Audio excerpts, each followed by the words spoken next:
Good morning students. Class 8 के सभी बच्चे हिंदी व्याकरण की बुक लगाइए, निकालिए। इसमें हम आपको पढ़ा रहे थे चैप्टर 12 की रीडिंग लगा रहे थे कारक की। आइए पेज नंबर 68 निकालिए। कर्म कारक और संप्रदान कारक में अंतर।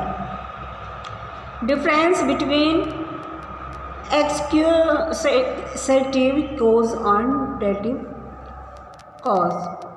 कर्म और संप्रदान कारक दोनों का विभक्ति चिन्ह को है, परंतु इनमें निम्नलिखित अंतर होता है। फर्स्ट, कर्म कारक का को विभक्ति चिन्ह क्रिया के फल का आधार होता है। जैसे राहुल ने मूली को काटा, इस वाक्य में मूली को क्रिया काटा के फल का आधार है।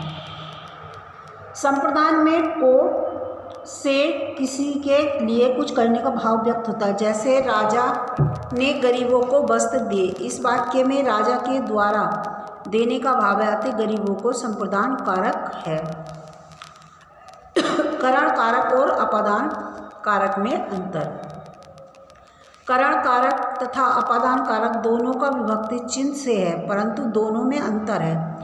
करण कारक की से विभक्ति का अर्थ के द्वारा या के साथ है, जिसमें क्रिया की जाती है, परंतु अपादान कारक का से चिन्ह अलग होने के भाव को प्रकट करता है। जैसे करण कारक। अपादान कारक, रमेश कार से मथुरा जाएगा, राहुल छत से गिर गया, अलग हो गया। समीर कलम से चित्र बनाएगा, मयंक के हाथ से कलम छूट गई। उपयुक्त सभी वाक्यों में से कारक चिन्ह का प्रयोग हुआ, लेकिन करण कारक में से विभक्ति के द्वारा के रूप में प्रयुक्त हुई और अपादान कारक में अलग होने के रूप में प्रयुक्त हुई है। आइए इसकी एक्सरसाइज करते हैं कुछ। निम्नलिखित प्रश्नों के उत्तर दीजिए। पहला प्रश्न है आपका, कारक किसे कहते हैं, इसके कितने भेद होते हैं लिखिए। तो कारक किसे कहते हैं ये देखिए यहाँ। संज्ञा या सर्वनाम के जिस रूप से, संज्ञा या सर्वनाम से जिस रूप से उसका क्रिया तथा वाक्य के दूसरे शब्दों से संबंध पता चलता है, उसे कारक कहते हैं। कारक के मुख्य 8 भेद होते हैं। कितने भेद होते हैं? 8। कर्ता कारक, कर्म कारक, करण कारक, संप्रदान कारक, अपादान कारक, संबंध बोधक, संबंध कारक, अधिकरण कारक, संबोधन कारक। ये इनके नाम लिखने हैं। अब एक कारकों के नाम में उनके विभक्ति चिन्ह लिखिए। तो ये यहाँ पर है, देखिए आपका कारकों के नाम लिखने हैं। ये कर्ता कारक, विभक्ति चिन्ह है इनके ने, किसने किसे, यहाँ से यहाँ तक करना है आपको, पेज नंबर 64 पर है। फिर कर्म कारक, को, किसको, क्या। करण कारक, से के द्वारा, किससे, किसके द्वारा। ये इसका यहाँ से कौन तक आप लिखेंगे। इसका आंसर अब आता है कर्म और संप्रदान कारक में अंतर। तो ये पेज नंबर 68 पर कर्म कारक और संप्रदान कारक में अंतर, इसके दोनों पॉइंट आपको लिखने हैं। एक तो फर्स्ट ये है आपका, कर्म कारक का को विभक्ति चिन्ह क्रिया के फल का आधार होता है। जैसे राहुल ने मूली को काटा, इस वाक्य में मूली को क्रिया काटा के फल का आधार है। दूसरा है आपका संप्रदान में प्रयुक्त को से किसी के लिए कुछ करने का भाव व्यक्त होता है। जैसे राजा ने गरीबों को वस्त्र दिए, इस वाक्य में राजा के द्वारा देने का भाव है, अतः गरीबों को संप्रदान कारक है। ये यहाँ से आप ये दोनों पॉइंट करेंगे आप। अब थर्ड क्वेश्चन आपका का कर्म और संप्रदान कारक में अंतर। तो ये देखिए कर्म और संप्रदान कारक में अंतर हो गया। अब है करण और अपादान कारक में अंतर स्पष्ट करना है आपको। तो इसका यहाँ से करण कारक और अपादान कारक में अंतर, इसी के नीचे है ये। करण कारक तथा अपादान कारक दोनों का विभक्ति चिन्ह से है, परंतु दोनों में अंतर है। करण कारक की से विभक्ति का अर्थ के द्वारा या साथ है, जिससे क्रिया की जाती है, परंतु अपादान कारक का से चिन्ह अलग होने के भाव को दर्शाता है। दोनों उदाहरण देने आपको। रमेश कार से मथुरा जाएगा, तो ये करण कारक है, और अपादान कारक में राहुल छत से गिर गया, यानी अलग हो गया। इसका यहाँ से यहाँ तक आप उचित विभक्तियाँ लिखकर रिक्त स्थानों की पूर्ति कीजिए।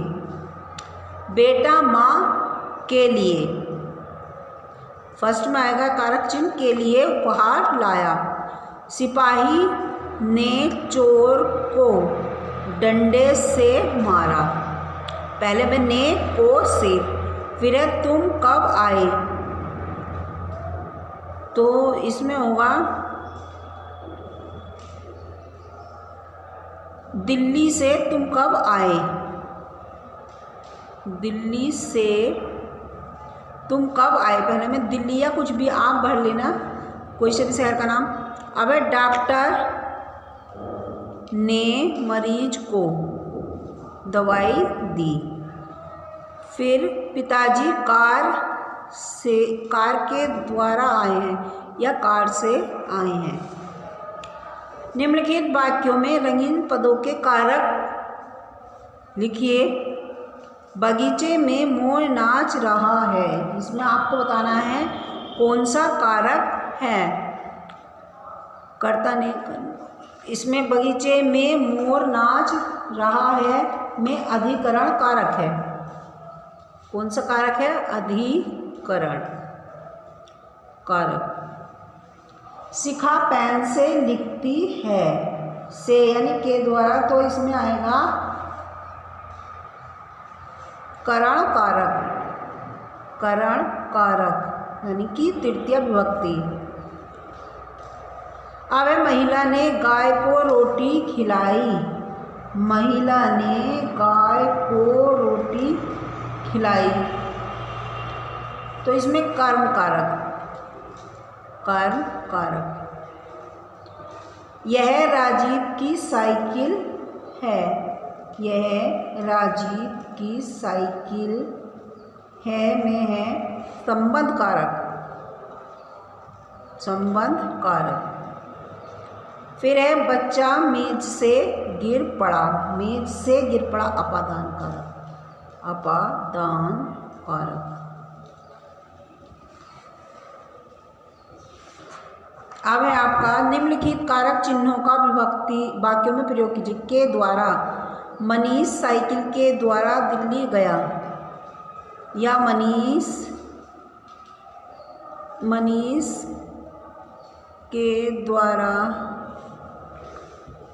दवाई दी गई, दवाई दी गई।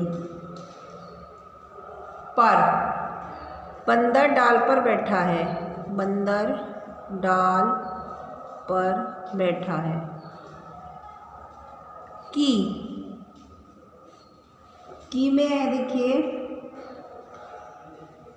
सोहन की बहन बड़ी है। ने, राम ने पुस्तक लिखी, पुस्तक लिखी। अब है के लिए, माता ने राम के लिए खाना बनाया, राम के लिए खाना बनाया। अब सही विकल्प पर सही का चिन्ह लगाइए। संज्ञा या सर्वनाम के जिस रूप से क्रिया के करने का बोध हो उसे क्या कहते हैं? कर्ता कारक, कर्म कारक, करण कारक, संप्रदान कारक। तो संज्ञा या सर्वनाम के जिस रूप से क्रिया के करने वाले का बोध हो उसे कर्ता कारक कहते हैं। इसका ये सही है। अधिकरण कारक की विभक्ति है से, अरे, पर या के लिए। इनमें से कौन सी है? पर है इसमें। अधिकरण की विभक्ति पर है। ने विभक्ति है कर्ता कारक की, कर्म कारक की, संप्रदान कारक की, कर्म संबंध कारक की। तो कर्ता कारक की, इस पर निशान लगाइए। फिर है आपका कर्ता जिसके लिए कुछ करे या जिसे कुछ दे कहते हैं संप्रदान कारक, अधिकरण कारक या कर्ता कारक या कर्म कारक। कर्ता जिसके लिए कुछ करे या उसे कुछ दे उसे संप्रदान कारक कहते हैं। इसका है ये है सही। इस पर निशान लगाइए संप्रदान कारक पर। 12 चैप्टर आपका समाप्त हो चुका है। आज के लिए इतना ही। धन्यवाद बच्चों।